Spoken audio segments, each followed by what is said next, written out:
করে দেবেন।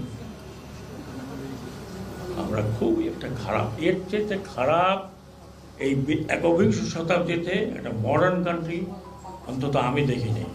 আমার বয়স এখানে যারা আছেন তার থেকে বেশি। আমি প্রায় সারাদিন যখন কালকা থেকে বই আর সামনে লেখাপড়া করি। একটা দেশ ডুবে কখন? যখন মিডিয়া সত্যি কথা বলে না, মিথ্যা কথা বলে, মিথ্যা তথ্য প্রকাশ করে। একজন তথ্যমন্ত্রী লেখাপড়া জানালো বলে দুষ্কৃতিকারীরা করছে, ছাত্রদের আপনি দুষ্কৃতি বানিয়েছেন।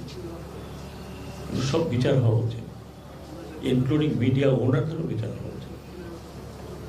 যা অনেকে চাকরি গেছে, আমি ইলেকশন হচ্ছে, চুরি হচ্ছে ইলেকশনে, বলে না ইলেকশন তো খুব সুন্দর হয়েছে, কোনো অসুবিধাই নাই। আমি তো ইলেকশন নিয়ে বেশি কনসার্ন ছিলাম।